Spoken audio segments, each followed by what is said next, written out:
right. Let's go to... Oh, Salvatore called in. And talk with Salvatore? Yeah, I do. Salvatore in Louisiana. You're live with Eric and V. Hey, guys. Merry Christmas. Merry Christmas. What did you want to talk about today? I kind of wanted to serve y'all up a softball question on the day after Christmas and get your... but you already dealt... Oh, so I can actually speak to a little bit about if there is evil or sin in heaven, per what I learned when I was in Catholic seminary.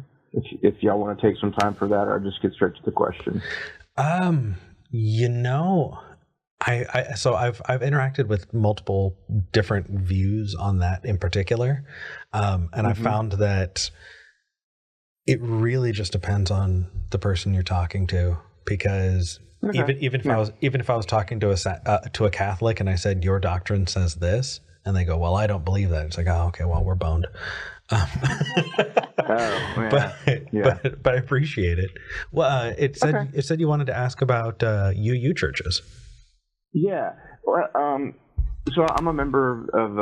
I found that after I deconverted, that the Unitarian Church became a new home for me, and I'm just wondering if y'all had an opinion on atheists finding a home in the Unitarian Church or Unitarian Universalist Church, or if y'all had, if y'all have an official stance on it. I know other shows have talked about it, but I don't recall y'all talking about it, so I figured I'd give you a chance to talk about that question. Yeah. Yeah. V and I haven't really talked a whole lot about UU churches, so we may not have the same view. So I can definitely say that the show has not given a stated view on UU churches. Yeah. I have not been to one, so I don't want to make any kind of broad claim, but I do think that the idea has its place. I absolutely think that there are people who benefit from church in some way, shape, or form, whether that's the community or whether that's the ritual or just the being around people every week. If you're not a social person or don't have access to a community elsewhere, it can be really wonderful to build that kind of a community. I am on the fence about whether or not calling it a church is the most helpful thing, because my hope is that we're able to move away from giving over those beautiful, necessary components of humanity to a religious mindset or words. But I mean, that's my only quibble with it is the granting of the word church, I suppose. But yeah, I'm all for it, and I would honestly like to visit a Unitarian church at some point and just see what was going on. Yeah, in my experience, it totally depends on the UU church.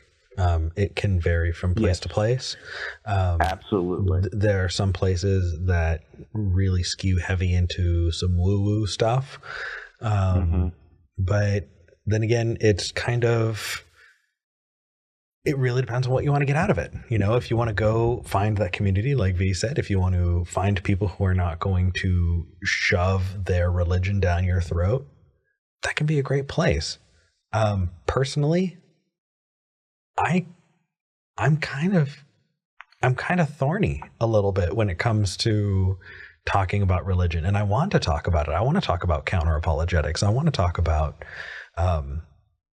being an atheist and what that experience is like. And I've found that not everyone at UU wants to talk about that. And so it kind of worked out for me more to find atheist groups. But then again, it just depends on what you want to get out of it. Like B said, it could be a great experience. It just depends on what you want, what you want to do. Yeah. Yeah, for me, it's definitely the community aspect. And it's funny, I found the ritual I needed in paganism. But no, I've heard in some of the discussions in the wider atheist sphere about how an acknowledgement that quote unquote we don't do community well, and that's a place I've been able to find it. So again, I love you guys. I hope I don't make Eric blush, but when I was in seminary, when I was in seminary, I found that you put 60 guys together in the same place who can't have sex, it gets really competitive, right? Well, that was one of the offshoots we had. And one of the things was the smarter seminarians I would see would use that to belittle and other people and make them, the intellect became a weapon, right? Oh yeah. And what I've seen with you guys when you're dealing with people who are, as you like to say, honest interlocutors, if they're not honest, you eviscerate them. But the people who are honest, you guys handle them with a gentleness that I really, really appreciate. So thank you. Thank you. Merry Christmas. Merry Christmas to you as well, and Happy Yule. Yeah. Take care.